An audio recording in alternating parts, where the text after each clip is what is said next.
Bueno, y en esto de seguir hablando de lo que a la gente le importa, porque en determinadas circunstancias de la vida uno se encuentra con que debe necesitar de una determinada atención profesional. En este caso vamos a hablar del acompañamiento terapéutico, y quien está con nosotros todos los miércoles para ayudarnos a entender de qué se trata es la psicóloga Antonella Gros-Aldecoa, que muy claramente siempre expone sobre distintos temas que se propongan. Así que gracias por venir, Antonella. ¿Cómo te va? Muy buenos días a todos, muchas gracias otra vez por el espacio y disculpas por mis ausencias reiteradas por cuestiones de salud, todavía con vestigios de resfrío, pero aquí estamos. Aquí estamos. Sí, la idea era hoy poder presentarles un poco a todos los oyentes esto que es algo tan novedoso como es el rol del acompañante terapéutico. En lo personal, yo además de psicóloga soy acompañante terapéutico, recibida en 2005, ya hace un par de añitos, en la ciudad de Mar del Plata.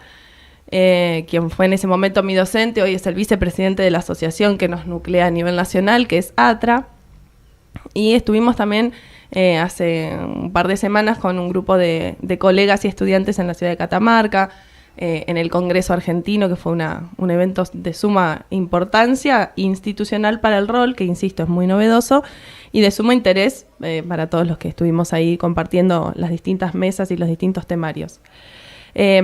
La idea es un poco dar a conocer el rol. El acompañante terapéutico en principio se definía como un amigo calificado en las primeras teorizaciones, y después eso fue cambiando y se acuñó el término de acompañamiento terapéutico. Es como el dulce de leche, un invento argentino, que surge de ciertos baches en lo que fue el cambio en la atención en salud mental con los procesos de desmanicomialización que en nuestra país tuvieron un gran auge en la ciudad de San Luis, en la provincia de San Luis, de la mano del doctor Pellegrini. Y con esto, y con los cambios legales en torno a la atención en salud mental, empezaron a surgir baches que no había profesionales que pudieran cumplir.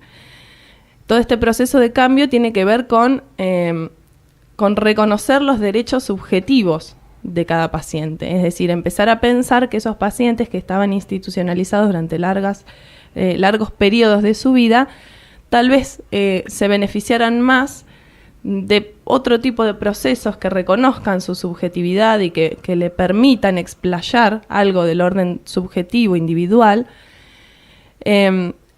por el contrario, en vez de continuar institucionalizados, aislados, medicalizados. ¿Sí? O sea, algo menos invasivo también, ¿no? Mucho menos invasivo, y que abra la posibilidad de ese sujeto de desplegar sus particularidades. Entonces, en ese cambio aparecía este bache, este hueco en la atención que no correspondía ni a la atención de los psicólogos, ni de los psiquiatras, ni de los enfermeros que estaban en las instituciones. Entonces ahí empieza a aparecer el rol del amigo calificado y después llamado acompañante terapéutico, que en su primer momento fue ocupado por estudiantes de psicología o psicólogos recién recibidos, ¿no? Después, mucho tiempo después, empezaron a organizarse asociaciones, empezaron a organizarse congresos, empezó a aparecer bibliografía y se empezó a institucionalizar el rol. En principio, respondía solo a una necesidad clínica. Hoy por hoy, obviamente que la realidad es muy distinta a la de entonces, y cada vez vamos mejorando lo que es la definición del rol, ¿sí? En un primer momento hablábamos de un auxiliar del equipo de salud mental. Hoy sabemos que el acompañante es un agente de salud que tiene un rol diferenciado, específico dentro del equipo interdisciplinario, pero igualmente importante que el rol de todos los demás, ¿no? ¿Cuáles son los beneficios a partir de que esta práctica empieza a profesionalizarse en los pacientes? ¿Cómo se manifestaron? Para los pacientes implica tener un otro que sostiene, cuando el paciente solo no se puede sostener, ¿sí? Y eso implica todo lo que el paciente necesite, ¿sí? Voy a darte ejemplos para que se entienda. Si hay un paciente que tal vez ha estado mucho tiempo institucionalizado por una cuestión X, que puede llegar a ser, no sé, un proceso de rehabilitación después de una cuestión de consumo muy severa, que son internaciones muy largas, o luego de un brote esquizofrénico, un brote psicótico, un paciente con esquizofrenia que tal vez pueda tener demasiadas implicancias a nivel de su funcionamiento cognitivo y social post-brote y post-internación. En ese caso, el acompañante, por ejemplo, acompaña y sostiene todo el proceso de externalización del paciente, ese proceso de rehabituación a su vida cotidiana, ¿sí? A favorecer el vínculo con la familia, retomar actividades que se tuvieron que dejar por cuestiones forzosas de la internación. A ver, esto implica que el profesional pase a formar parte de la esfera privada, ¿no? Absolutamente. ¿Y cómo es tomado por el resto de la familia? Ese es un trabajo bastante artesanal que hay que hacer con cada grupo familiar. Pensemos que si intervenimos en situaciones de crisis como estas que acabo de mencionar, son familias que están muy conmocionadas por el acontecimiento que tuvieron que vivir, sobre todo si es el primer acontecimiento. Entonces es un trabajo muy artesanal en cada familia y por parte de cada profesional poder insertarse en esa dinámica familiar, poder posicionarse desde un lugar técnico y diferenciar las cuestiones afectivas que nos empiezan a pasar de tanto estar con esa familia y de tanto estar con esos pacientes, porque en otras épocas se hablaba de objetividad en torno a toda intervención en salud mental. Después nos dimos cuenta que en realidad no podemos ser robots cuando trabajamos con gente y que si bien necesitamos ser objetivos en las intervenciones, es necesario también tener empatía por el otro y sentirse interesado por lo que le pasa al otro, porque si no, no podés operar, técnicamente hablando. Pero sí es necesario mantener una distancia, ¿sí? Solamente el acompañante terapéutico se aplica, entre comillas la palabra, sí. A pacientes que tengan que ver con la salud mental, o también el adulto mayor en algún momento de su vida lo necesita, algún joven o niño como que tenga TDA o alguna también lo necesita. ¿Se amplió también este abanico de la profesionalidad? Absolutamente. Así como surgió de baches en la atención, se fue ampliando por la misma razón, ¿no?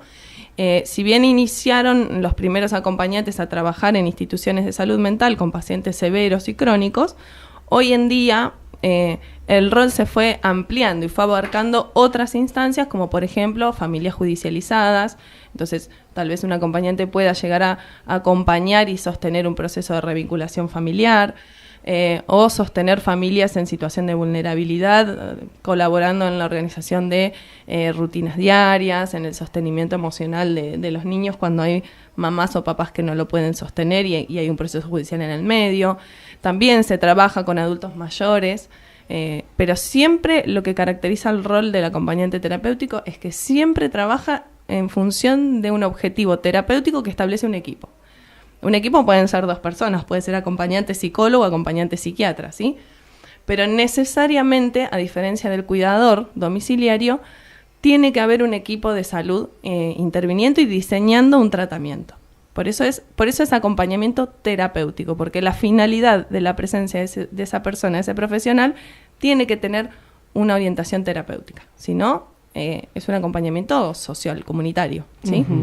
Tipo ama de llave que había en el pasado, como para que la gente lo entienda. Exacto, un cuidador, alguien que cuida, las personas cuando están internadas, por ejemplo.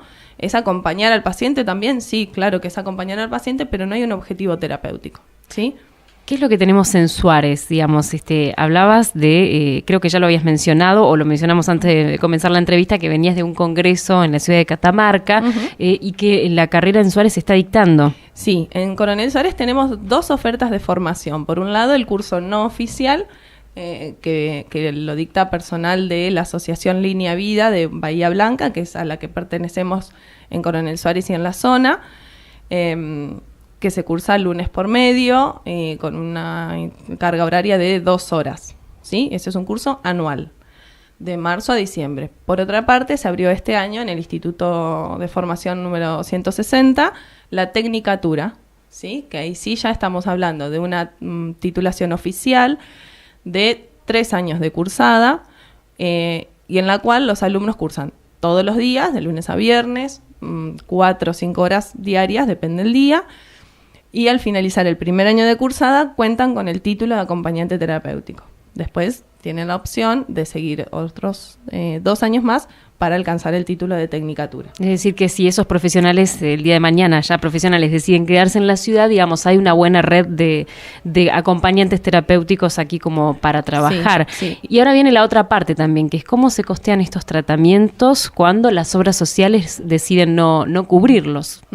Esa es una problemática que tenemos a nivel nacional y tiene que ver con distintas cuestiones. En principio, con la falta de regulación legal del rol.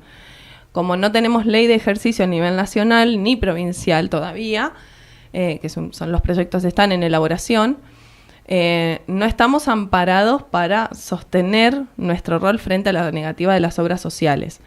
No por lo menos desde un marco legal escrito, conciso, claro y firme. Sí tenemos otras herramientas, como lo son la Ley de Salud Mental y la Ley de Discapacidad, en las cuales aparece en ambos casos la opción del paciente de seleccionar por qué ser acompañado durante los tratamientos y, por otra parte, que su derecho de recibir el tratamiento más adecuado y menos invasivo. Por eso el rol del acompañante terapéutico siempre ayuda a revalorizar la autonomía y la independencia del paciente y tratamos de evitar siempre, en línea con la disposición de la nueva Ley de Salud Mental, las internaciones, ¿sí? La internación siempre es el último recurso. Si el acompañante terapéutico aparece en ese tipo de tratamientos, es mucho más probable prevenir y reducir la cantidad de días que dura una internación. Tenemos esta cuestión de que por falta de reglamentación las obras sociales suelen negarse a cubrir, porque además obviamente son cargas horarias muy altas, ¿sí? Una consulta psicológica o psiquiátrica es una consulta semanal generalmente. El acompañante terapéutico suele estar 2, 3, 4 horas por día, a veces todos los días, a veces 2 veces por semana, ¿no? El diseño de tratamiento siempre es adecuado a cada paciente. Pero entonces el costo para las familias del abordaje terapéutico es muy elevado. Generalmente, en realidad, se ha visto una tendencia últimamente, cada vez las obras sociales acceden más a la cobertura por una cuestión de demanda, imagino yo. Pero también es cierto que son reticentes, porque, insisto, implica un costo muy elevado.